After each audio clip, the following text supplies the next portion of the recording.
Sa puntong ito, basahin na po natin yung mga tanong na ipinadala ng ating mga kapuso. Si 8226, sabi niya, early retired at 58 na po ako. Ano po ang mangyayari sa PhilHealth ko? Well, tuloy-tuloy pa rin po ang inyo pong PhilHealth coverage, no? Pero dahil po hindi pa po kayo qualified as lifetime member, ay kayo po ay pinapayuhan natin na magtuloy po ng pagbabayad as self-paying member hanggang kayo po ay mag-60. So kung na-meet na po ninyo yung dalawang condition na 60 years old na po kayo at nakabayad na ng hindi bababa sa 120 monthly contributions, that's the time po na hindi na po kayo magbabayad ng contribution, pang habang buhay, covered na po kayo ng PhilHealth. Okay, si Rahino, gusto malaman, mag-undergo po ako ng prostate biopsy. Ito po ay gagawin? Okay, sinabi niya kung anong ospital. 80,000 daw po magagastos. Magkano po ba dito ang covered ng PhilHealth? Senior na po ako. Well, tingnan natin kasi sa kasalukuyan, Ma'am Cassie, ang ating pong Z benefit package, no, for prostate cancer ay 100,000 pesos. Pero at magtatanong po tayo sa ating benefits development department, no, kung yung biopsy na yan, magkano ang ating sasagutin. So, babalikan natin yung ating miyembro dyan, Ma'am Cathy. Tanong naman ni 2257, yun daw pong angiogram at angioplasty. Ay, magkano po ba ang coverage ng PhilHealth? Ay, okay, no? Kasi tamang-tama, Ma'am Cathy, last week, no, natanong din yan. Gusto nating linawin sa ating pong mga kababayan, may benefit po ang PhilHealth para sa angioplasty. At yan po ay nagsisimula sa 16,770 hanggang 39,390. So, merong iba-iba na mga parang condition pa yan, no, o procedure, no, Ma'am Cathy. So, ang range natin dyan, 16,000 mahigit to 39,000 mahigit. Pero doon naman sa angiogram, Ma'am Cathy, ay hindi pa ho ito sakop sa kasalukuyan ng PhilHealth. Pero, ang binabayaran po ng PhilHealth ay yung tinatawag na angiography. Ang bayad natin dyan ay 12,610.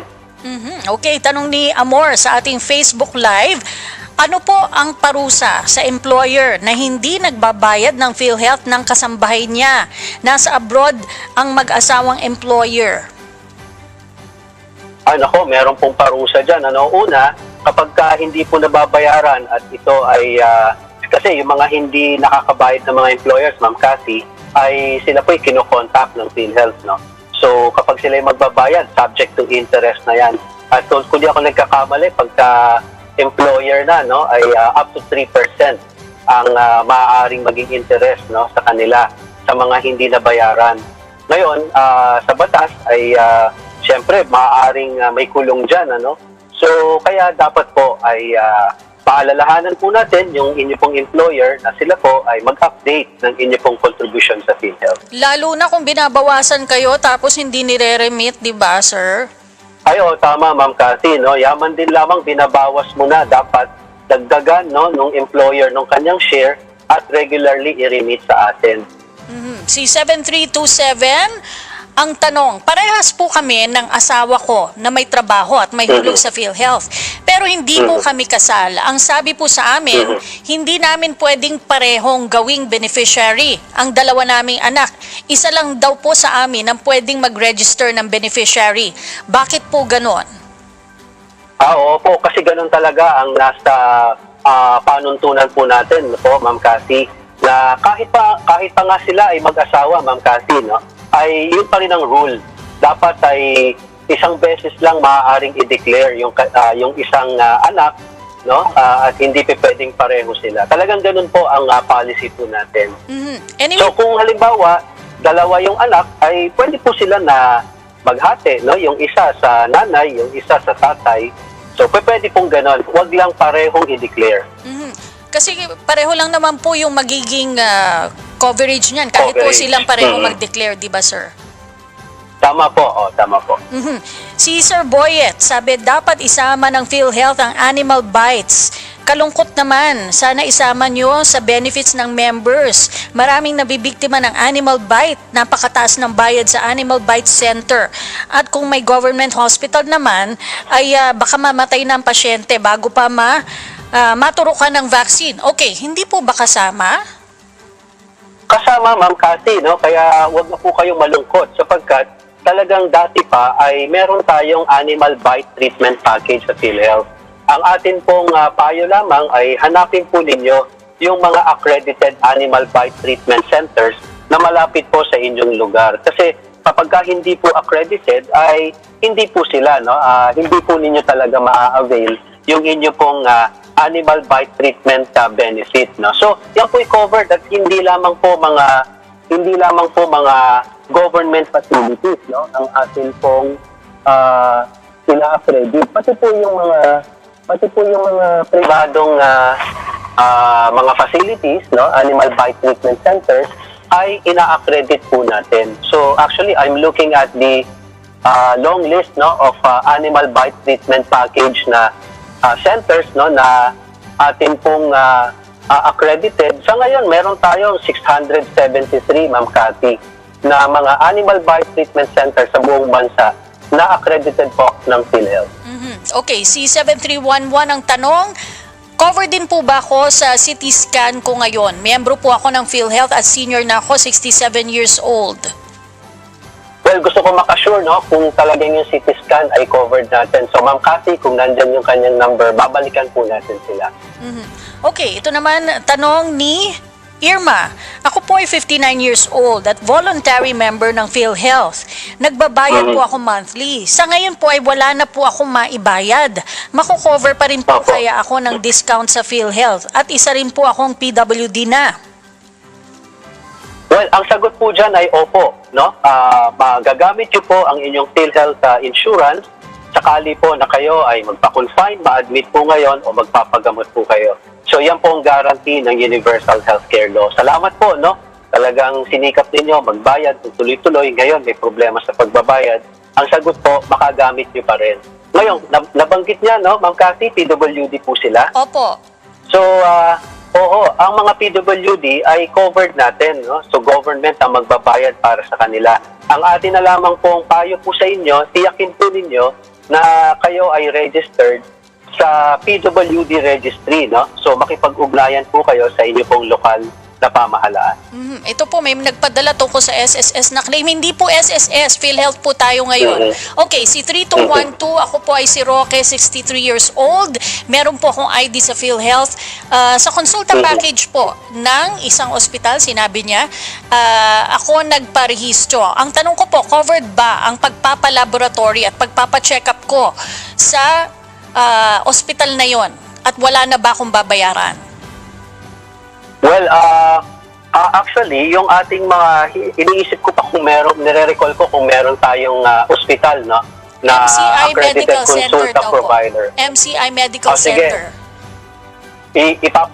Ipapa-check natin yan, no? Kila Tonet, kung yan nga ay talagang consulta package provider natin. Kasi kung yan pong ospital na yan, ay consulta package provider mismo ng PhilHealth.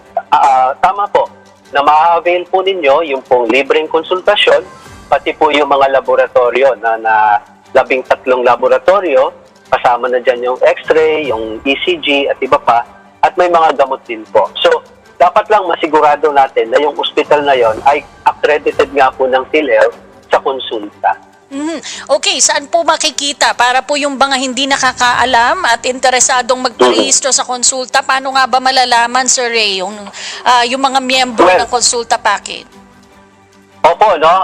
Tayong lahat ng mga miyembro ay pipili po tayo dun sa listahan ng konsulta package providers. Matatagpuan po ito sa ating pong website sa www.philhealth.gov.ph. Pero kung tayo po ay merong account sa PhilHealth member portal, mas madali po sapagkat doon makikita natin yung listahan, makakapili po tayo doon at pwede na rin natin gawin yung pag-register doon sa napili nating package provider. So, yan po ang gawin natin. Mas maganda kung meron tayong account sa ating PhilHealth member portal.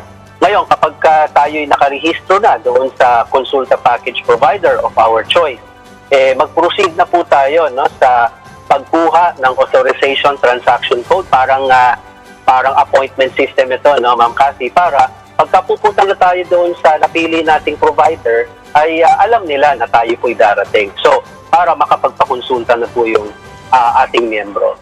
Tama-tama po, nabanggit nyo yan, magpaparehistro online. Kasi ang tanong po ni 8110, ay saan po ba ako magpaparehistro kasi wala akong computer? Okay. So, sige, kung walang computer, actually, pwede rin yan sa cellphone, no, na may internet access. Pero kung wala po, pwede mo namin kayong asistihan sa pagpili at pagrehistro po ninyo sa konsulta package provider na napili po ninyo. So magsadya lamang po kayo sa pinakamalapit na local health insurance office ng PhilHealth at i-assist po namin kayo. Okay, si 8335 tungkol sa konsulta pa rin. Nagpa-register po ako sa isang private hospital na may konsulta provider. Maari pa ba akong magpa-register sa government hospital na konsulta provider? Nako, ilang beses ba pwede, sir?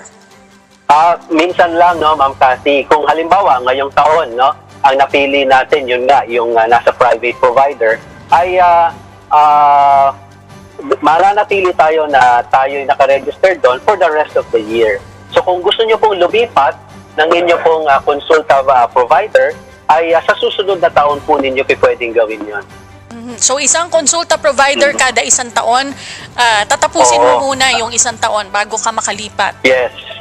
Okay, Tama po. si Erlinda, ako po ay may PhilHealth noong 50 years old pa ako. Pero 3 beses lang ako nakapagbayad ng kontribusyon. Ngayon po ay 68 years old na ako. Magbabayad pa po ba ako? Well, kung 68 na po kayo ay hindi na po sapagkat kayo po ay sakop na, no, as senior citizen member. O kung hindi man, baka naman naging lifetime member kayo kasi kayo'y more than 60 na at baka naman sumobra na sa 120 monthly contributions yung contribution po ninyo. Pero malamang ay kayo po ay senior citizen member na, so wala na po kayong babayaran na contribution sa PhilHealth at covered po kayo ng PhilHealth.